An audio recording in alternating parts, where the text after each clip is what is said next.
Now, you all know that I am also an astronomer. I have many hats. I'm an astrophysicist, I'm a physicist, I'm a solar physicist, I'm an astronomer, I'm a planetarium director. So, for this part of our study of circular motion and gravitation this week, we get to talk about space stuff right now. So, that makes me really excited. So, we're going to start by talking about gravitation by thinking about why doesn't the moon plummet toward the earth? Okay, the earth is exerting a gravitational force on the moon. The moon is exerting a gravitational force on the earth. Those gravitational forces are large because those bodies are so massive. So why don't the moon and the earth just smush into each other and collide? Well, the answer is because the moon is executing a circular motion around the Earth. This gravitational force between the Earth and the moon is equal to the centripetal force that the moon experiences as it's moving around the Earth. And so we've got the centripetal force of the moon's circular motion around the Earth equaling the gravitational force. And when we have those equal to each other, then you can create a stable orbit of a body around a stable orbit of a smaller body around a larger body. So you have to have the moon having some linear speed or angular speed around the Earth, and its centripetal force that it experiences has to equal the gravitational force between those two massive bodies in order for you to execute a stable orbit. That's what's happening throughout our solar system. So the gravitational force that I'm talking about is it's not the acceleration due to gravity, okay? It's a real force that exists between objects with mass. I am exerting a gravitational force on everything inside the room where I am right now. You're exerting a gravitational force on your computer. The Earth is exerting a gravitational force on you. The moon is too, all those things, okay? So gravity, or the gravitational force, obeys something that we call an inverse square law.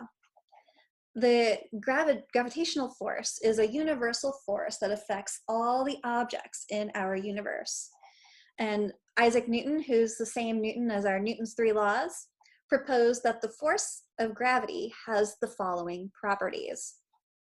The force of gravity is inversely proportional to the square of the distance between the objects. Okay, so that means that if you double the distance between two objects, you reduce the gravitational force by them by a factor of 4. That's that inverse square. And then the force is directly proportional to the product of those two masses, the masses of the two objects in question. There could be many other objects, more than two in question, but the gravitational force is the product of the directly proportional to the product of those masses. So if you increase one mass, you increase the gravitational force overall. Also, gravitational forces are action-reaction pairs. For every action, there's an equal and opposite reaction. So that means that the gravitational force that mass 2 exerts on mass 1 is equal but in the opposite direction as the gravitational force that mass 1 exerts on mass 2. Okay, so in this situation, we would say, here's mass 1. We would call this force vector that's drawn in here the force that mass 2 exerts on mass 1, and that force is directed toward mass 2.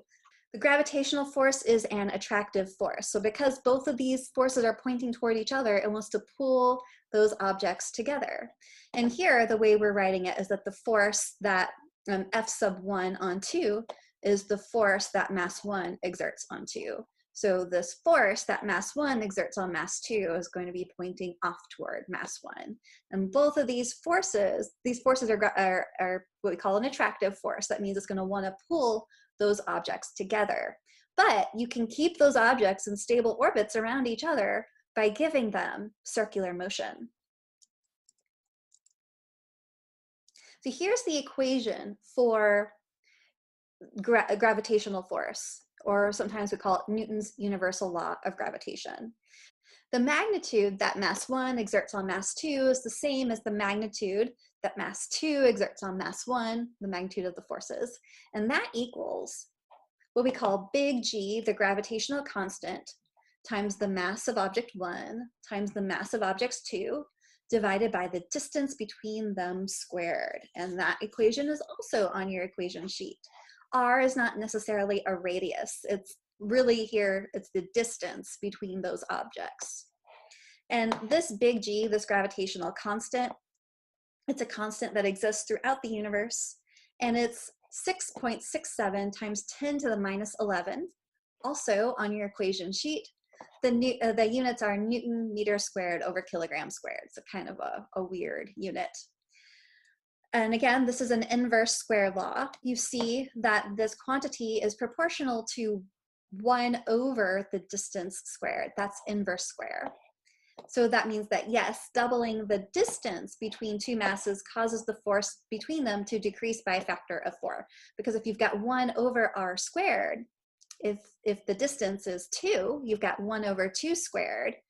2 squared is 4. So then that's the gravitational force becomes 1/4 of what it would be originally whenever you separate those two bodies by twice the distance. So again, in order for objects to be in orbit, a stable orbit around each other, Newton's second law tells us, well, we've got to have a force equaling a mass times acceleration. So that big F force is the gravitational force that those bodies are exerting on each other. And this mass times acceleration is the acceleration, the centripetal acceleration that smaller body is experiencing as it's orbiting around the more massive body. Okay, so then we have that our gravitational force, gravitational constant, mass of the first object times the mass of the second object divided by the distance between them squared must equal the mass times the centripetal acceleration. So that must equal mv squared over r, because we can write the centripetal acceleration as v squared over r. Here I have a diagram of, let's say, a planet orbiting the sun. So we've got the sun in the middle, big M, mass big M, and then our Earth is orbiting at some distance r, that's mass little m. And our Earth has a linear velocity vector here, tangent to the circular path. And we, the Earth, is experiencing a gravitational force. That gravitational force is the force that the sun is exerting on the Earth. So this gravitational force is the force that our big mass M is exerting on our little mass M. Okay, maybe we'll put a little sub E here to tell us that that little m is the mass of the Earth. Okay, so that gravitational force is pointing inward toward the center of the circle, is pointing toward the big mass, the mass of the sun. And Newton's second law tells us that the sum of all of our forces in the radial direction must equal the mass times the centripetal acceleration. So this little mass, that's the mass of the Earth, and then this is our centripetal acceleration, a sub c here. Now, the radial force that is being experienced is the gravitational force. And remember that the gravitational force is big G, would be the mass of the sun times the mass of the Earth, divided by the distance between us squared has to equal the mass of the Earth times the centripetal acceleration. Now, we can write this centripetal acceleration in a couple of different ways, but I'm going to write it as v squared over r here. Okay, so we see that the mass of the Earth cancels out on both sides. We could multiply, let's see, what do I want to do? We can multiply both sides by r, and then that cancels one of these r's down here on the bottom. So then we're left with the gravitational constant big G times the mass of the sun over r has to equal the linear velocity squared of us going around the sun.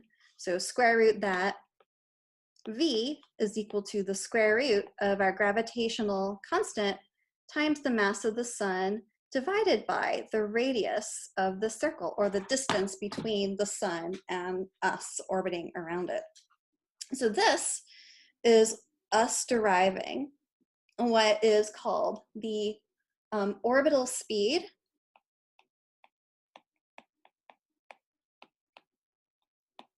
of an object or a satellite around a more massive body. And so the orbital speed of the Earth around the sun is pretty close to the square root of the gravitational constant times the mass of the sun divided by the distance between us and the sun, okay?